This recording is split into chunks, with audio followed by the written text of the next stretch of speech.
Everyone, welcome back to Classic Automotive Services.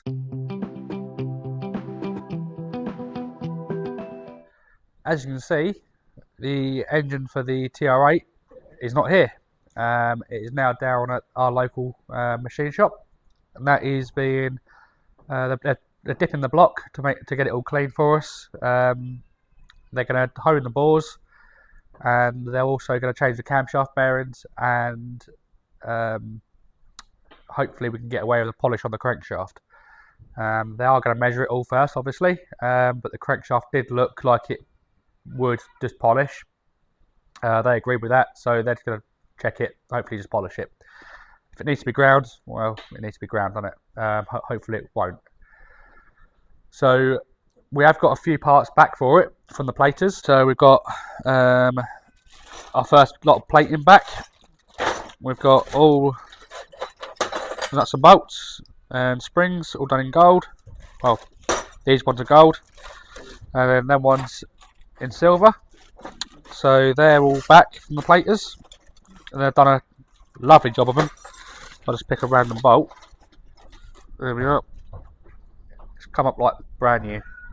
So it took a little bit of time to go through and sort all the bolts out, determining what plating should be on them. But we managed to work it out in the end. And the detail on them, on some of the bracketry, is lovely. It's literally brand new, and you can see the British Leyland symbol on the brackets. The fuel rails, they're lovely. So I have started putting some of it back together, as this is part of the throttle linkage, and it was stripped down to every last individual component.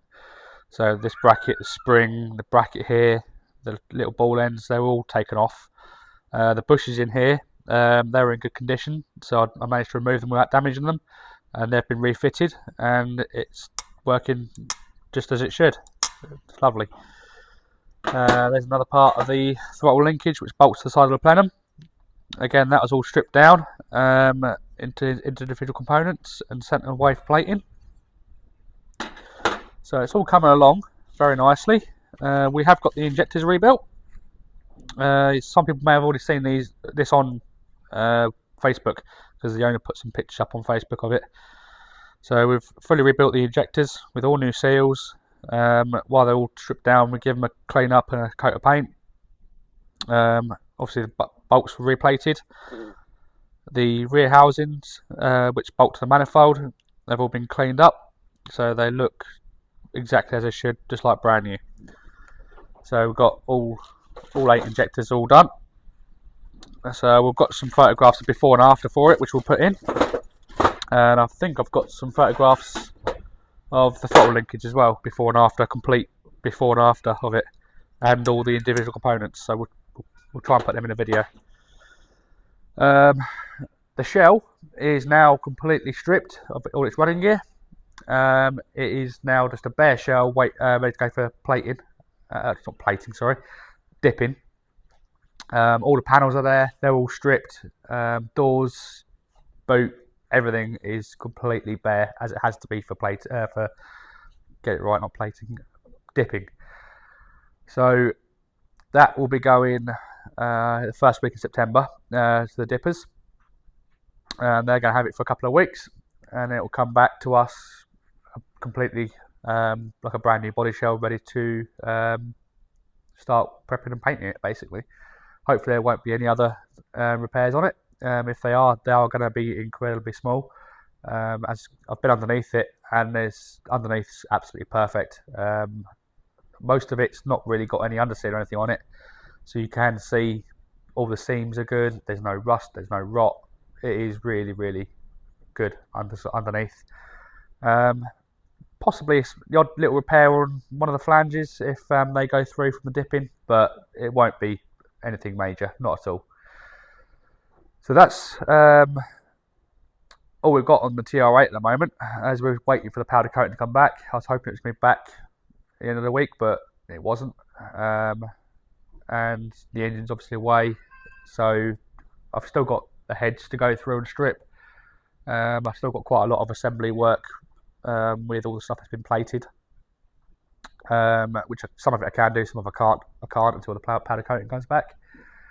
So I've still got a lot of little fiddly things to do there, but I won't be doing anything on that in this upcoming week, as I've got to do the Green Stag. So the Green Stag, we're starting that tomorrow, Monday. I know it's bank holiday, but it doesn't really affect me, as a lot of people who are self-employed will realise that you have to work to earn the money. So it's just a normal working day for me. So I'm going to pull that out tomorrow and start getting all the brakes and suspension all sorted out on it. It's mainly just the brakes. The suspension doesn't really need anything. So we have got all the most of the brand new parts for it. All brake shoes, brake pads, brake discs, rear wheel cylinders, belts, flexi hoses, fuel filter, more flexi hoses, lots of parts, and a complete caliper rebuild kit from Big Red. Now, I did say we're going to do a video on caliper rebuilds, and we are. So when I do the calipers, I will video it for you.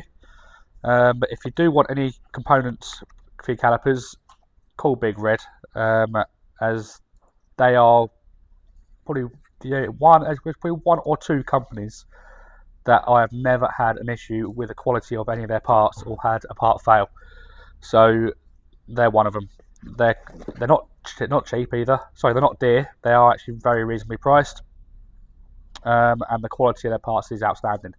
So you've got stainless steel pistons, full seal kits for the calipers. So it's very easy, very straightforward, very cost effective. So I highly recommend Big Red as a company. Can't fault their parts.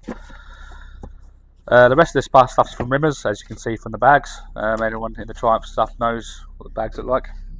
So that is what we're up to next week. We will be doing the Green Stag, and we've also got to pull the engine out of it and change the engine, as the customers may source another engine, and that engine, well, it's dead. It's done. It could be rebuilt, but it's, for the amount of money it's going to cost to rebuild it, he found another engine for it, as the car is a sales car. So he doesn't want to spend the X amount of thousands of pounds to rebuild the engine, which I get it. If you're trying to make money buying and selling them, it's understandable. So he has sourced an engine, which he's dropping off tomorrow. So I've got to pull the engine box out and change the engine over, which is great fun on an automatic car. I love doing them. Manuals are much easier, but autos, pain in the ass. They're just so tight in there. The gearbox is so big and bulky. It's just incredibly tight. But we'll get it done. I've done a couple of them over the last couple of months. I've done a couple of engine swaps on the Stags. So we'll get that sorted out. If anyone doesn't remember what was wrong with the engine in that, it's been laid up for a long time, and we went through the stage of getting it started up again. So we managed to build up some oil pressure, got spark, put some fresh fuel in the carburetors. One of the spark plug threads on the cylinder just stripped, number 6 cylinder, which is an issue, and it's not. We could have sorted that out if the engine was any good, but it wasn't. When we started it up, it sounded like a convoy was going to come through the side of the engine block. It was that bad. It sounded like it had no big end shell left in there at all. So we literally ran it for about 3 to 4 seconds and then just turned it off because it was done, which is unfortunate. That's what happens if you buy a car that's non-running. You take a chance on the engine, and unfortunately that one didn't pay off. So that's where we're up to this week. It's just a quick short update video. Next week we will do the calipers on the Stag. I will be doing them in the week, but I'll record do a video on stripping and rebuilding calipers when I do them, and we'll add it into next week's video. I think that's all we got this week. It's just a quick update. So please like and subscribe, and we'll see you next week.